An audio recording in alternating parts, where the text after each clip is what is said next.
तो current electricity is the branch of physics in which we study about the charge in motion. ठीक है, हम किसके बारे में पढ़ेंगे इसमें? इलेक्ट्रोस्टैटिक में हमने पढ़ा था चार्ज एट रेस्ट। इलेक्ट्रोस्टैटिक में हम क्या पढ़ते हैं? Charge at rest. इसमें हम पढ़ेंगे चार्ज इन मोशन। तो सबसे पहले हम बात करते हैं कंडक्टर की।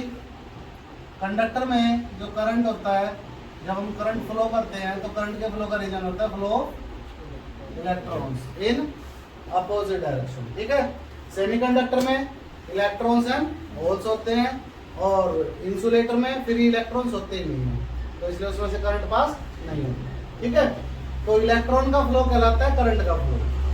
And what is current? Current is the, current को हम आई से डिनोट करते हुए होता है charge by time. How much charge is flowing in a conductor with respect to time. कितने टाइम में कितना चार्ज फ्लो कर रहा है, that is the measurement of current. इसकी यूनिट क्या होती है? एम्पियर। एम्पियर इसकी यूनिट। ठीक है, या फिर कूलम पर सेकंड, कूलम और time second, coulomb per second. ठीक है भाई, करंट की डायरेक्शन क्या होती है? पॉजिटिव से नेगेटिव। तो कल मैंने ये भी बताया था आपको, करंट की एक डायरेक्शन होती है और जिसकी डायरेक्शन होती है वो एक वेक्टर क्वांटिटी होती है। बट करंट डायरेक्शन होने के बावजूद भी एक स्केलर क्वांटिटी है। करंट वेक्टर एडिशन लॉ को फॉलो नहीं करता है। ठीक है, ये बताया था। जब किसी कंडक्टर में आप करंट अप्लाई नहीं करोगे तो क्या इसमें फ्री इलेक्ट्रॉन्स नहीं होंगे? होंगे। ठीक है, किसी भी कंडक्टर में अगर मैं बात करूं फ्री इलेक्ट्रॉन्स की, तो पर यूनिट वॉल्यूम कितने इलेक्ट्रॉन्स होते हैं? अप्रोक्स 10⁻29 इलेक्ट्रॉन्स होते हैं। एक यूनिट वॉल्यूम के अंदर 10⁻29 इलेक्ट्रॉन्स होते हैं जो फ्री होते हैं। अब वो फ्री इलेक्ट्रॉन्स है, कोई किधर जा रहा है, कोई किधर जा रहा है, कोई किधर जा रहा है, ऐसे जाएंगे, एक दूसरे से कोलाइड भी कर सकते हैं। वो रैंडम डायरेक्शन होगी।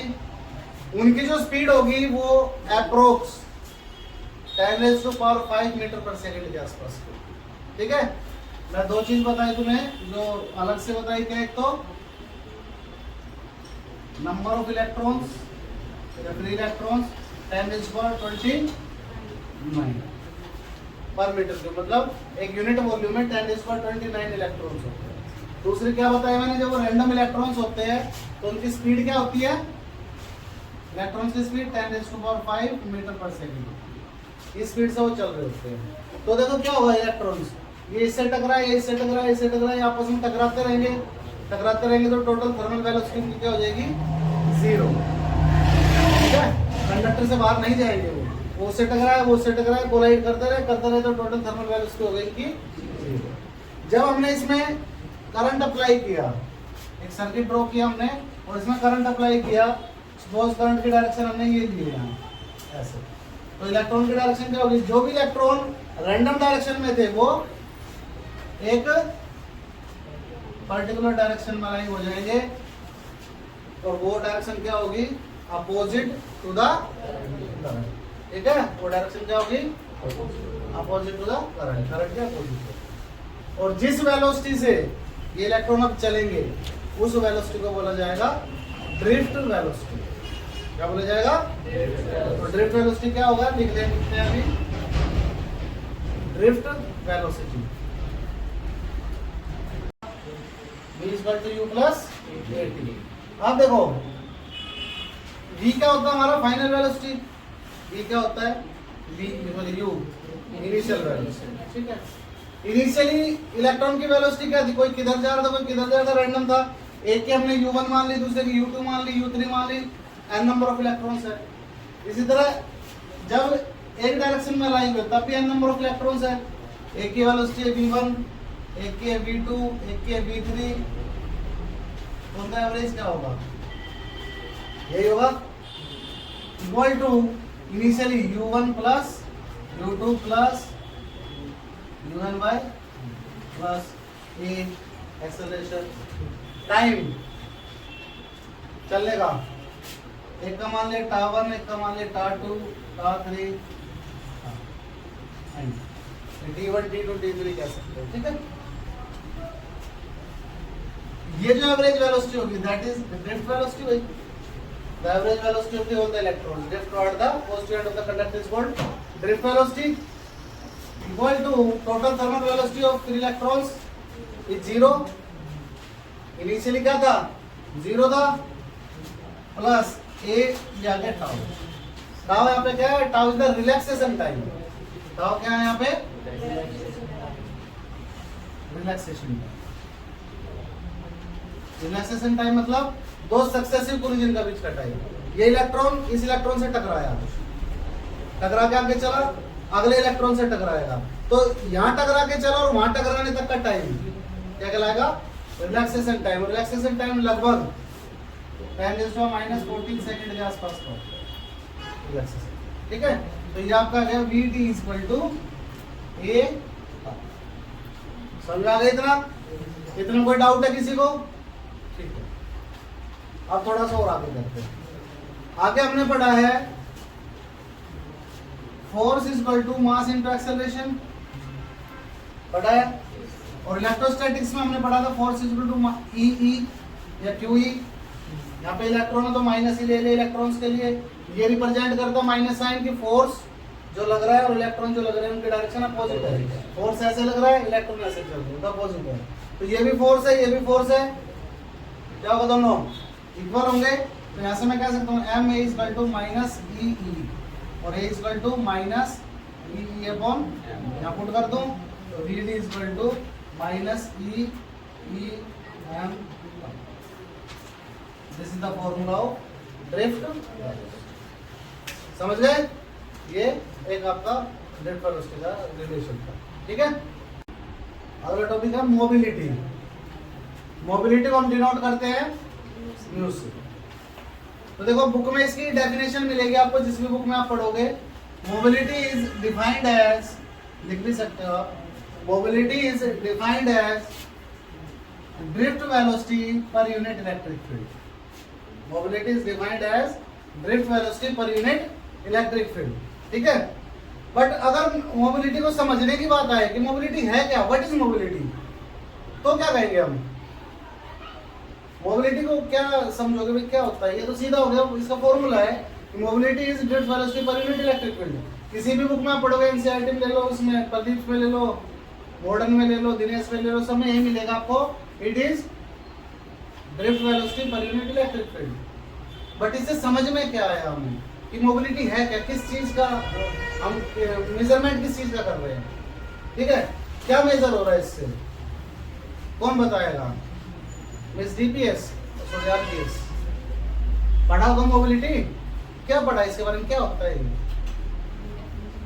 बस अच्छा, मोबिलिटी इज द मेजरमेंट किस चीज का, कि how quickly an electron pass the conductor. एक इलेक्ट्रॉन कंडक्टर को कितनी देर में पास कर सकता है, उसका जो मेजरमेंट होगा, दैट इज मोबिलिटी। अभी मैंने आपको बताया था कि कोई कंडक्टर है, इसमें हमने करंट दिया तो इसके इलेक्ट्रॉन ने फ्लो किया, राइट। तो कितनी जल्दी ये इलेक्ट्रॉन इस कंडक्टर को पार कर सकता है, इसको पास कर सकता है पूरे को, that is the measurement and that is called mobility. समझ गए? मोबिलिटी इज द मेजरमेंट, क्या, how quickly an electron can pass the conductor. एक इलेक्ट्रॉन कितना क्विकली, कितनी जल्दी कंडक्टर को पास कर सकता है, वो मेजरमेंट आपका मोबिलिटी कहलाता है। क्लियर? ये लाइन लिखना चाहो तो लिख लेना, अपने कहीं मिलेगी नहीं ये लाइन, फिर बताओ, लिखो क्या, mobility is the measurement, mobility is the measurement, how quickly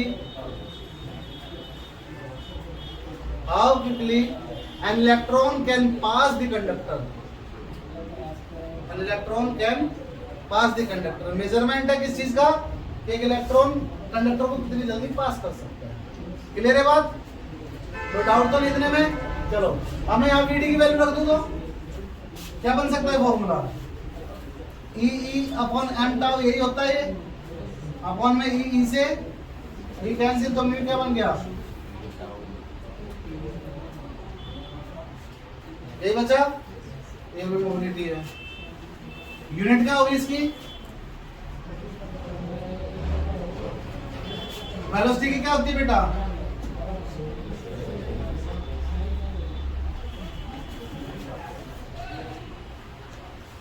metre पर सेकंड। इलेक्ट्रिक फील्ड इंटेंसिटी की क्या होती है? न्यूटन पर कूलम। क्या बन गया है? क्या बना भाई बताओ? मीटर कूलम न्यूटन सेकंड, ये बना। और डायमेंशन बनाए तो मीटर की क्या हो गई? एल। सेकंड की सॉरी सेकंड नहीं, कूलम है। कूलम की होती है न्यूटन की m/t -2 और सेकंड की कट रहा है यस एल से टी से क्या बचा? m-1 a t-2 है प्लस, ठीक है। ये डायमेंशन। अब मोबिलिटी सुन लो पहले, खत्म हो जाने दो टॉपिक, चल आराम से लिख लेना। मोबिलिटी होल्स के लिए भी होती है और इलेक्ट्रॉन्स के लिए भी होती है, ठीक है। मोबिलिटी होल्स की भी होती है और इलेक्ट्रॉन्स की भी होती है। अगर मैं इसको यहाँ पे होल्स के लिए लिखूंगा तो मैं इसको देखो ऐसे लिख रहा हूँ, 4 होल्स म्यू एच लिख दिया मैंने होल्स के लिए, ये बन गया ई नाउ एच अपॉन राइट। और इलेक्ट्रॉन्स के लिए, फॉर इलेक्ट्रॉन्स क्या होगा? म्यू ई इक्वल टू ई, क्योंकि ई तो दोनों की बेसिक यूनिट है। होल्स की भी वही होती है 1.6 × 10⁻19 और इलेक्ट्रॉन की भी वही होती है 1.6 × 10⁻19। अब मुझे एक बात बताओ, होल्स और इलेक्ट्रॉन में से किसकी मोबिलिटी ज्यादा होगी? ये कौन बोला? किसी ने इलेक्ट्रॉन बोला, आने दे। किसकी ज्यादा होगी? सर आपने वैसे इलेक्ट्रॉन बोल दिया, अंजलि बोल रही थी उसको बोलने देते। अंजलि बताओ, पढ़ रखा आपने तो, किसकी मोबिलिटी ज्यादा होगी? रीजन मेजॉरिटी चार्ज करने। अच्छा आप सेमीकंडक्टर में पहुंच रहे, वापस आ जाओ बेटा। सेमीकंडक्टर नहीं, मुझे बताओ मास किसका ज्यादा होता है? होल्स का, इलेक्ट्रॉन का? एक प्रोटॉन का मास कितना होता है? 1.6 × 10⁻27 और इलेक्ट्रॉन का 9.1 × 10⁻31। तो इलेक्ट्रॉन का मास कम है, मास कम है तो मोबिलिटी ज्यादा है। अपोजिट हो गया ना, होल्स का मास ज्यादा है इलेक्ट्रॉन से तो उसकी मोबिलिटी कम है, ठीक है। तो ये ध्यान रखना, mobility of electron is greater than mobility of. Reason ठीक है, आगे समझ? तो डाउट तो नहीं है?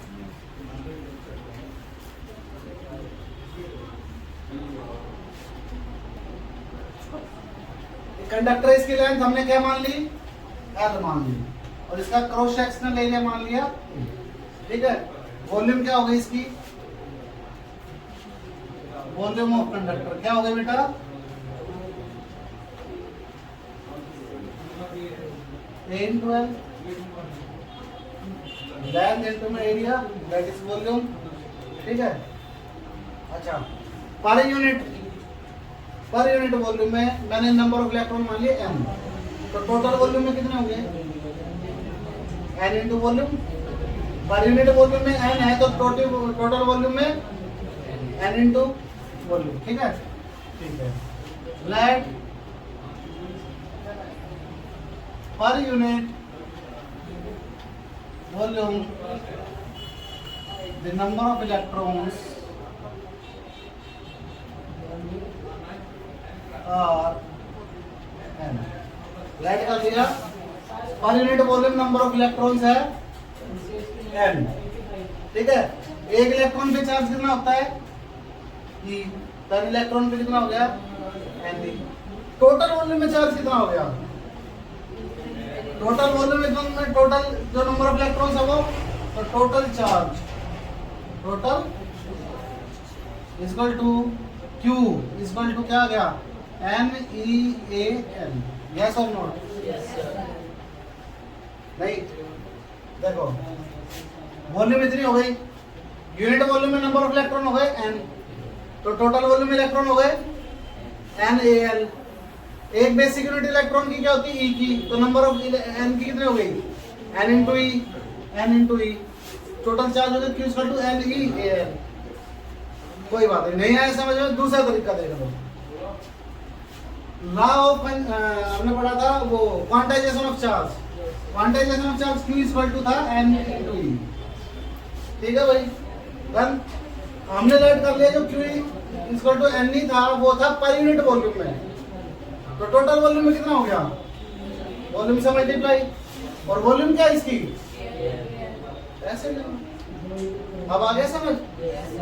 बस Q इक्वल टू n, हमने लेट कर लिया जो Q इक्वल टू n था ये था पर यूनिट वॉल्यूम में n, और टोटल चार्ज निकालना हो तो 20 से वॉल्यूम मल्टीप्लाई कर दिया, तो Q इक्वल टू NeAl। समझ गए?